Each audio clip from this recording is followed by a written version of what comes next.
celebrating our history and inventing your future. And as I was working with Lisa and talking with everybody involved with sort of organizing our plot to take over the planet for Women's History Month, as I mentioned, did I mention that Victor had inspired us to do this?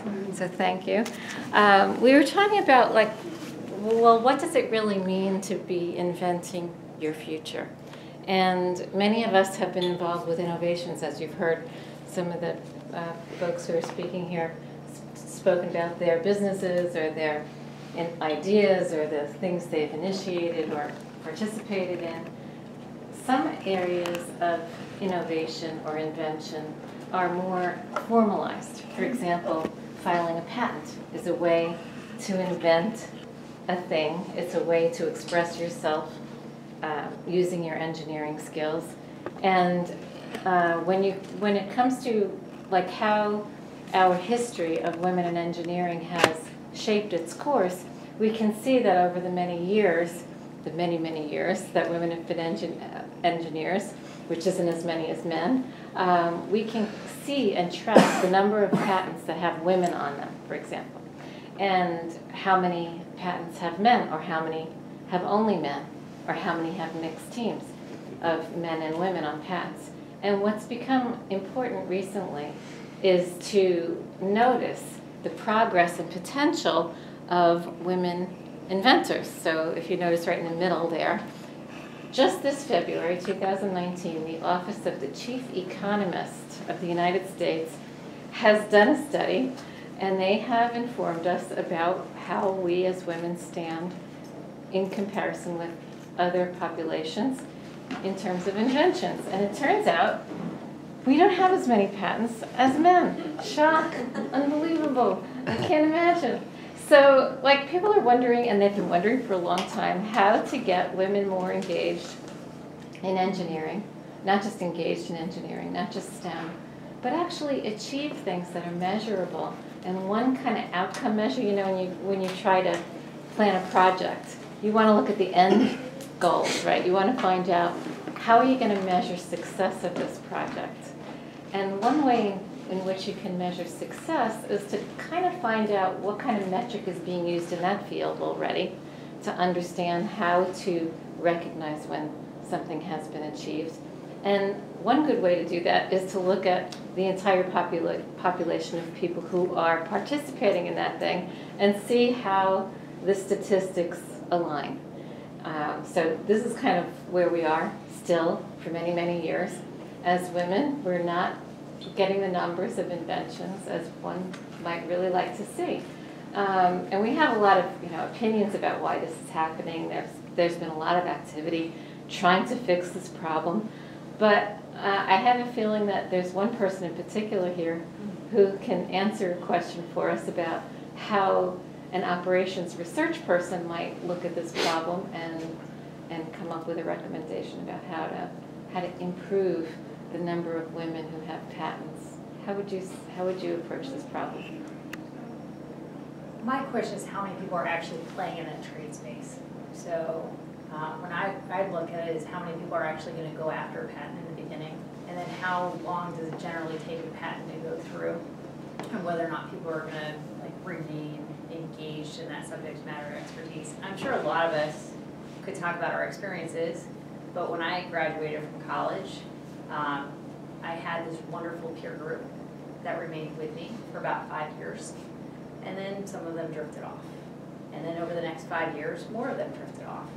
And there are more women who attrit between their 20s and 30s because they start off as great engineers, and a lot don't come back after having kids back in this area. And towards the end, now when I look, I'm the only senior female faculty member in my department, where 25% of the undergraduate are women. It's not because there weren't great and better women than I was, it's because they left somewhere along the pipeline. I would guess with patents, there were a lot of women who had the intelligence or wanted to turn it in, but other things came in their lives where they've left this area of work, and it is very difficult to leave engineering and come back after a 2 to 3 year hiatus. So I'm sure you can all attest to it, but people leave. The question question is, how do you help them back? This tribe, IBM's tribe, where they started the on-ramp process, and they take women after they've had kids and bring them back. I think they started this in 2016, to allow them to come back as interns with young families and try to move back in. But it takes a lot to manage childcare, to working couples, school, and develop time. If I could ask a question, is there something that you know of that happened for you that was effective in helping you come back? So I never left. So because I was in the military, and I had lots of things happened, but when I went to graduate school, I signed a contract with the Army that I would stay for 6 years, and that was before children. And so there was a certain point at which, when we had our first kid, that was a gift, I knew that I had to serve for 4 years. So it pushed me through the uncomfortable period of having to put your child in daycare and continue to work. And at a certain point, I realized that the investment that I put into the military, you look around, first off, you don't see any other women, you're like, well, I need to stay here because everyone else is left, and that's terrible. And you get to a point where you're able to make it work. I think the first 3 years that people have kids, you go through this incredible fog, and then after you somehow figure out how to manage it, things get easier. At least that's what we tell everybody else, so it's like the myth perpetuates, and it somehow gets easier, and you have more time. You can show up to work with appointments. But I think there is, if you can keep them for about 4 years after they started families, you'll keep them forever. But once you let them go and they pop out, the chances of coming back are slim. Yeah, I mean, if I might Yes, talk, please. of my experiences. I remember when I had my first child, and I must say my manager was a man. So it was talking to her, it was really hard for him to understand that I cannot work those 12 hours a day anymore. I was really fully pregnant, 10-pound baby, and behind my desk in a testing environment with base station radio frequencies going through my belly and coming back. There's no way ever one day he told me, I think you need a break. So that never happened, and I just kept working because I needed to keep my position. It was just that me staying quiet and him not saying anything. But after I gave birth, it happened that I was working for another group, and my manager was a woman. And she really had compassion that I just came back from labor, and I did ask her if I can work from home, at least to get through, sorry to say, the breastfeeding thing, the whole thing we have to go through. And she allowed me to start with half a day a week, and she ended up giving me the whole week after to work from home because it was more productive. I had a babysitter at home taking care of the child. But it just gets complicated when I get my second child. So I did leave the workforce, and I would say, really good accomplishment that you were able to stick in with work. I was not brave enough to stay. It was complicated, but I left, but at the same time, that time I was a full-time mother. It was a great experience, but I felt like I needed to come back. Just my brain needed to work again. It was not easy to come back. I was not able to come back to the same position I was. And obviously when I came back into another group. I feel like I lost track of all my career path. So that's basically I had to go back to school. So I went back to school and I did my degree and I did my PhD. Maybe it opened another door. So it's good too because I was able to experience something else. So yes, it is tough, but it was also a good experience to kind of manage what you want to do and manage the setbacks. So this is sort of like one of the ways in which lifelong learning, just as a kind of like a catchphrase, can enter into our lives unexpectedly. You come back, you go to school, and it's a different stage of your life. But now there's like a kind of a campaign to have lifelong learning for everyone, right? And you can see how in this case that served a very specific purpose and role and was effective for you. And it may be the same thing for many other people, for many other types of learning.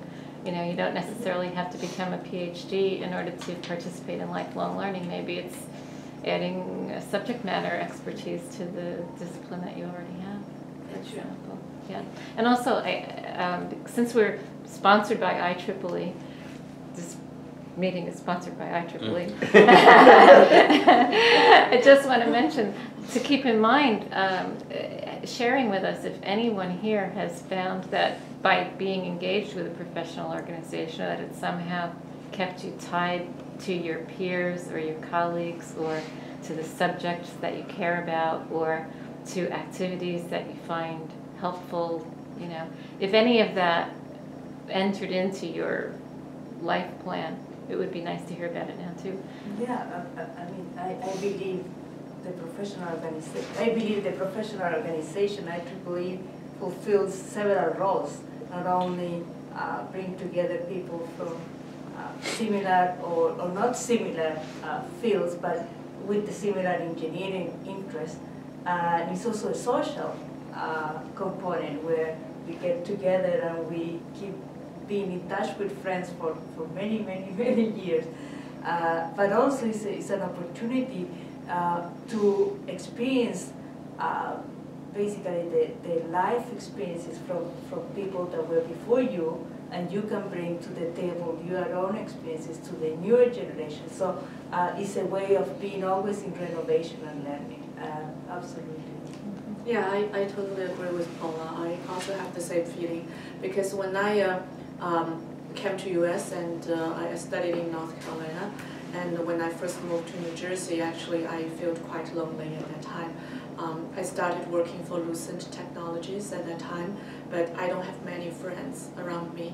And I just got out of school at that time, so you know, I feel it's a different world, like the working world is different from school at that time. So, and then you know, I found IEEE North Jersey and also the coast sections. Mm-hmm. That's very, very helpful. You know, since then I've been with IEEE sections for many years, and I think I know Raghu probably for more than 20 years. Yes, correct, yeah. Since then, you know, it's really good to stay close with the professional society. I feel that because it helps me to meet people not just like in my working group, but also I meet people from other companies and around that geographic area, and I get to make more friends and also get to know what people are doing, not just you know for a particular project at that time we were working on, but many other projects.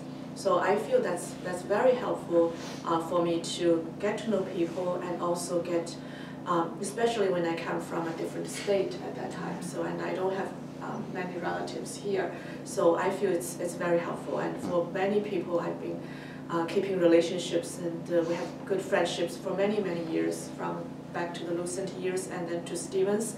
I found the Stevens, they also have the North Jersey section society here, and like a few professors in our department at ECE department here, they are very dedicated to the IEEE chapters as well. So, and then I'll go to Rutgers. I found quite a few faculties, they're working with the Princeton chapter. So that's very good, you know. So that's like, you know, we're like a big family that we organize activities together, we have banquets together. So it's very good. It's very good that we know people for many years, and also we help each other. Even sometimes like people want to switch job from one to another, they can also provide opportunities in that matter. So I think that's very good. I also like, I'm sorry, No. for IEEE, if I might add, I really used IEEE when I was doing my master's and my PhD for the journal papers, for the resources. Right. And I was so grateful. It is true that we have a great library resources here at Stevens, but IEEE just gave us that depth of technical papers and technical journals and all the conferences. So that was really helpful as well. Which conferences did you choose to attend while you were here? When I was in my master's, we went to, if I might say, it was Mobile Communication Conference. And that time the department head was Dr. Tewksbury for electrical engineering. Mm-hmm. So we went to that conference. And then there was another one that I followed as well, always in communication. Yeah, the wireless world. Yeah. For system engineering, IEEE, I think, is not as big in system engineering, but they have another organization for system engineering, which is INCOSE. IISE, Yeah, board yes, forms. that's right. So I think when people start out, the initial thing that they tell them is find a mentor. So I think that's the common phrase that everyone has, and it sounds great. But there's this thing that everybody forgets is that you want a mentor and someone wants to mentor you, but you also have to mesh with them. And it doesn't work out great. So I came from an organization where I was the only woman out of 40. What I found is that a lot of my peers typically found mentors who their professional life and their personal life mirrored the mentor's life. But I couldn't find anybody who looked like me, had the same things that I wanted to do in life, that I could mesh with mentorship. And it's not that they didn't try, it's not that I didn't try either. They were playing baseball together, is it? But it didn't necessarily work out. It's just a fact. What I found with professional organizations was it gave me an opportunity to get outside my immediate professional scene and meet people nationally and internationally who I could see as mentors or find out about opportunities that traditionally mentor would give me. So for me, I found that incredibly helpful, and even now, so I'm in my late 30s, I'm finishing my career, or like midway career, but for my Army career, it's coming to the close. We're almost there. But it's giving me a chance to see what's out there, and now I can contact people and find different ways through, like, my inroads for almost everything is service. So I volunteer for all sorts of things. But what I found out is that whenever you sign up for a service thing, whoever's running it has been doing it for 20 years and knows everybody else. So when you work with them, like you create this short-term mentorship, and they'll direct you somewhere else. They're like, oh, your interests lie here, let me introduce you. And that's been really helpful for me over the long term. Just finding those right meshes, because I found like I have yet to find that perfect mentor who can mentor me personally, professionally, and that I just really enjoy spending all my time with. But everyone's good for their little niche. So what you're saying is that volunteering is a good way to find out who's there and get a good point of view. And I really enjoy it, and now it's fun. So I always meet interesting people. My favorite thing, honestly, with volunteering is I do college admissions, and I always get inspired. So now I'm meeting 17, 18-year-old students who are excited about the world. You ask them, what are you going to do? And they're like, I'm going to solve world peace. and it makes you're like, well, what happened to my dream? Like, why do I no longer dream about solving world peace? And it reminds you, like, you kind of get stuck in this mediocrity and you need to start striving again. Like, it's great. Like, I love high school students because they remind me, like, you're supposed to be dreaming for something and reaching out there. And so service and things that you choose can inspire you, whereas some days at work, you make sure you go in and you come home and you're like, I'm exhausted. So it's choosing, but that's where, to me, I think professional organizations could really help broaden. The great thing is they're really cheap for student rates, so ride that as long as you can. It's the best part about being a continuing educator, or like continuing on a master's degree late at night, because your membership stays a little cheaper for a little while longer. It gets expensive. You laugh now, but it's worth it. Okay, let me see, what do I have here? Okay, so this just basically gives you see those little red bars at the bottom of this chart? I don't know if you can see it from where you're sitting. Those little red bars, okay, those are patents by women compared to men, okay? Just to give you an idea what the challenge is ahead of us.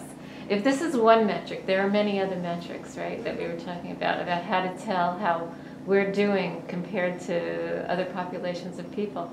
And it's not that we're not like Hedy Lamarr, outstanding, right? Yeah. And it's not like that we're not out there doing stuff. There's some other stuff going on and we're not in control of it. It's outside our sphere of influence. You know, I often talk about how there's a lot of activities for Women's History Month where they send people off to the room and have tea. Oh, solve the problem yourself. Oh, they can talk about their problem. You know what I mean? Somehow I think it's really the best thing to have men in the room too. I think that, you know, and one paper I read just recently, a couple days ago, which I didn't put on this slide presentation, but I'll just tell you about it. It's by the National Society of Professional Engineers. and it was about 2 years ago. They were looking at mixed teams versus teams of single gender. And they informed us that 50% of engineering men never work with women, 50%. And the teams that work with women excel. The women publish in higher rated journals, and their achievements are greater. Interesting information. And so this is my point of view, like I love to hear your point of view about the operations. I love to hear people's strategies about solving problems, because you can always add more strategies to your problem solving toolkit, right? So my point of solving a problem, it's to like, there's a lot of junk between here and the horizon, right? So once in a while I want to find a horizon point to look, there's a point. This is a point of information for me. Now I want to kind of scuttle around in the stuff and find out, like, well, first I want to have credibility in that horizon point. I want to find out who measured it, what were they measuring, what were they looking at, who were they looking at. You know what, these things are very important to me. I want to know what they measured and who did the measuring and whether I can have confidence in their measure.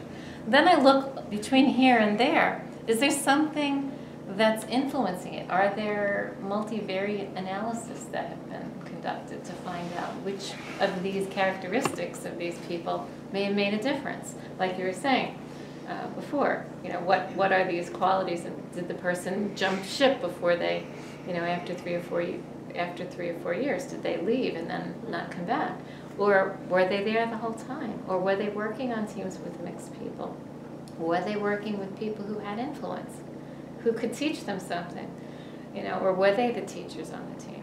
So, I mean, I think there are a lot of unanswered questions, and I think it's a good time to embark on these kinds of questions and find out what it is that's going to make a difference. Because I think right here at Stevens Institute of Technology, we have few women compared to men, and even as professors. And so in terms of diversity, the reason why Stevens has the diversity measures they have is because they recruit from a number of states in the United States. That's the way that they manage to get to that level of diversity, is because they have more diversity in the states that they're recruiting from. So these are kind of like thought points for us. Let's move on to the next subject, the next slide. Okay, so then we wanted to find out, like, how many women were applying versus how many, you know, men versus women, and then how many of these, to your point before, how long does it take, how long is this thing in the pipeline, and how successful is it? In some of the nitty-gritty of the articles, you find out that, yes, women's patents have more challenges from the patent office. It costs more, it takes longer, because the because part is unclear. I can't imagine that the lawyers that are hired by companies women work for are different lawyers than the companies that are, you know, I can't imagine that it's the lawyers. I don't think it's the lawyers. There's something else going on. I mean, I know, like, let's say here we are in Stevens, and I'm pondering in the clouds here. There's artificial intelligence that analyzes text of people's writing, and it can tell whether it's a man writing or a woman writing. When you have a blinded review of an article, a journal article, and someone's reading your article, I think our brains can tell when it's a woman writing the article or a man. Otherwise, we wouldn't be able to write code that can detect that's a woman writing the article and a man writing an article. So I think that there's some preponderance of rigor that's applied to one set of literature versus another. And we don't understand that yet. It's very culturally driven, I think. And things that are culturally driven are difficult to quantify in the way that people are able to quantify these things. So I think there's a lot to be done here, a lot in the qualitative analysis of what's going on. But kids, the acceptance rates higher. But it's how much? That's 6%. I mean, that's not. I know. It might not be positive. statistically significant. I don't know. Yeah. I don't know what That to me looks pretty Correct. amazingly Pretty. awesome, actually. Yeah. Maybe it should be that excited, but 6% is not what I expected. And in spite of that, they're predicting it's going to take 118 years for us to reach parity. Well. And this is only if patent has one single female among the team. Yeah. Yeah. Well, So you talked about Heidi Lamar, Yes. right? So we used to have a colleague, Kaina has met, Gerard Louis. He used to have Heidi Lamar's picture behind. And one day when no one was around, we were talking and he said, Raghu, you know why her picture is on my desk and not yours? And I was kind of curious as why. Because you are not as smart as she is. And then he went on to say, you should really research a little more on her background. After all, she was a Hollywood actress. But how did she come about with this idea? With hundreds and thousands of people in a very large banquet, everybody speaks their own language. There is so much of background noise, but still, because of your language, you can communicate with the other person, completely ignoring the noise behind. That was the whole idea behind her patent. And in West Coast, this is something else. I think Kaina, you will love it again because Gerard, you remember, right? Yes. When I went to West Coast, some of the people who did the CDMA, right? CDMA originally came from West Coast. Said they waited for the 25 years of her patent to lapse before they came up with CDMA. Yes. Because the concept was there, but they couldn't touch it. She Right. had patented. Yes. So it is about time, this kind of recognition came, and it's also very important that you recognize. So, like Victor rightly pointed out, the acceptance rate is very high. Yes. This is going to pick up. After all, to kind of sync with most of what you said, when I studied electrical engineering, there were no women in my class. At undergrad, in masters, and in research, nobody. Only in research, yeah, there was a lady that came in all the way from Turkey, but it had very, very gradually risen from that point. So, you may think that it is going to take another 100 years. No, I would say it is. I'm not the one who said that. Yeah. I No, think but they have no, a very, but you cannot yeah, go no, by you're statistics. right. What I'm Right, trying to yes. say is that you cannot go by statistics because it is going to take an exponential rise. That's the way I think. And that exponential rise is going to change things dramatically. Yes. And Yeah. as long as there are people like you in the room, we're going to change things. Well, it's not a dramatically. question of me or anybody else. It is the question that society has to face and accept facts, right? If they consistently perform very well, it is going to happen. Because every company, particularly in the West Coast, I can see this already happening very, very quickly, right? All the big companies, all the big names that you know, Google and everybody else, very dramatically they have changed their life force. That entire force style has changed. And they realize that the company survives and thrives very well when there are more women. So, okay, you assume that, oh, they are biased. Yes, they are biased for the goodness of their own company, that because women are there and they are able to bring that diversity, the whole organization rises. That's the necessity. Yeah, I think, But Raghu, you see the- you have a point. There are a few things I might agree with you, and maybe some things that I have seen, I wish it's better. But if I might say, it's getting better, slowly but surely. But the challenges that us women face, I feel like they will always remain the same. Yeah, we still need to have to bear a child, right? We still have to give birth. We still Right. have to face, all the dilemma of life. But at the same time, I have seen some more, I would say, help from the husbands. I think men are starting to help way more than they used to be. This is why I say they need to be in the room. Right, so we have now, it's something that used to be inexistent, Yes. but now we have stay-home fathers, which is really great when I see that. I think a lot of human resources are going around giving paternity leave in addition to maternity leave as well. So Correct. things are changing, but there are a few things in my job, if I have seen, we try always to hire engineers, but unfortunately we don't get, applications from, new hires engineers as men or boys. But it's the type of work also might be a little bit not appealing for women. Because let's say in construction we have night work. And we have interviewed many people where men will say, yes, no problem, I'll be working at night. And those are like night shifts. It's, 9 p.m. to 5 a.m. the next day.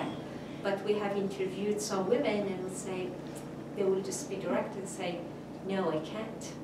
But it's just too bad because some of the men, they will say, yes, we can. And then during the work, things change, I have this going on or I have that going on.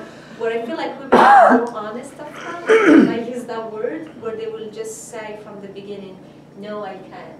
Which sometimes I say yes. And then we can work it out later. But they are just upfront saying no. So it might be one thing that, I myself have to learn it the hard way. Sometimes we have to take that courage and just say, yes, I can do it. And then everything can be worked out later. Which I feel like men have that mentality, but us maybe we are more less brave. But do you folks think this will still continue? Because what happened, I looked at the number of high schools, and the girls are doing better than the boys in a number of the high schools.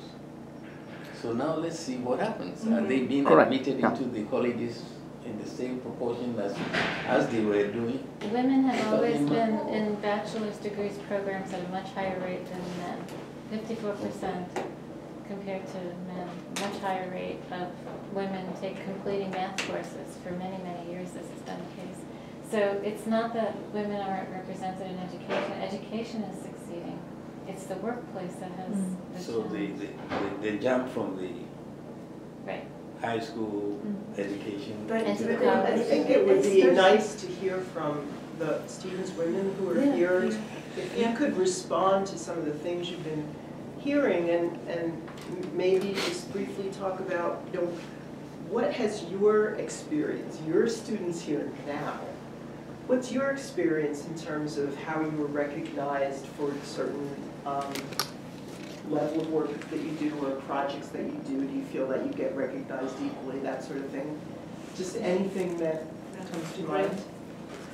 Well, I can't speak as much as for engineering, but at least since I've been working in sports for many years, I can say there is kind of a difference. A lot of the higher ups at the facilities I've worked at have been men, and sometimes, even though I've been working, this last summer was my 7th year working in kind of the camp industry, but it's still hard sometimes to get your ideas out there. Most of my family is women, and my mother is a facility director in North Carolina, and even she has problems. She's been doing this for 20 years, but even still the owners won't listen to her regardless sometimes, and I mean that stuff still happens a lot. So I think a lot of the problem is kind of in the workplace as opposed to education. I do agree with some of the points that you were making. I think that it is getting better in a certain sense. I've been working in internships for the past 3 years, let's say, and within those 3 years I've seen a difference as well in terms of the different programs that companies will offer.